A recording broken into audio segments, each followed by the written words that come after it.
नमस्कार. महाराष्ट्रातील विविध क्षेत्रातील बातम्या झटपट आपल्या मोबाईलवर पाहण्यासाठी लगेचच सबस्क्राईब करा राष्ट्रशक्ती लाईव्ह न्यूज आणि सोबत बेल आयकॉन प्रेस करायला विसरू नका. नमस्कार, मी राधिका जाधव आणि तुम्ही पाहत आहात राष्ट्रशक्ती लाईव्ह न्यूज, आवाज तुमच्या हक्काचा. कोल्हापूर जिल्ह्यातून एक धक्कादायक आणि संतापजनक घटना समोर आली आहे.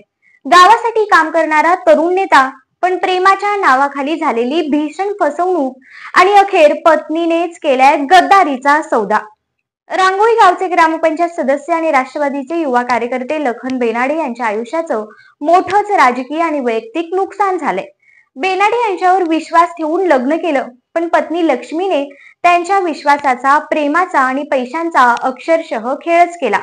तब्बल 8 लाख रुपये, घरातील सर्व दागिने घेऊन ती पुन्हा पळाली. प्रियकर विशाल गस्ती यांच्या सोबत पळाली आणि एवढ्यावरच थांबली नाही, तर नवऱ्यालाच म्हणते, बायको हवी आहे तर 3 लाख रुपये घेऊन ये. होय, ही धमकी दिली गेली एका नवऱ्याला त्याच्या बायकोच्या प्रियकराकडून.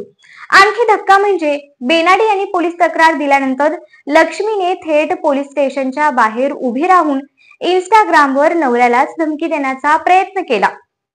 प्रेमाच्या नावाखाली आधी लग्न, मग पतीकडून पैसे उकळणे आणि अखेर पुन्हा जुन्या प्रियकराकडे पळून जाणं, हे सगळं पूर्वनियोजित कट असल्याचा संशय बेनाडे यांनी व्यक्त केला आहे.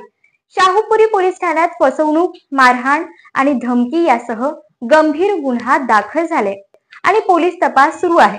पण इथे प्रश्न आहे की राजकीय कार्यकर्त्यांचा वापर एखादी महिला अशा पद्धतीने करणार असेल तर समाज काय संदेश घेतोय? पतीला जर पत्नी खरेदी करायला सांगणार असेल तर आपण नात्यांना कुठल्या बाजारात विकायला काढले? लखन बेनाडे यांचा गुन्हा काय? गावासाठी काम करणं, पक्षासाठी निष्ठा राखणं, काय फसवणुकीच्या जाळ्यात अडकणं? हा विषय केवळ वैयक्तिक नाही, हा प्रश्न आहे समाजात वाढणाऱ्या भावनांची आणि विश्वासांची तस्करीचा. जेव्हा प्रेम हे सौदेबाजीचं साधन बनतं, तेव्हा नात्यांचं मूल संपतं.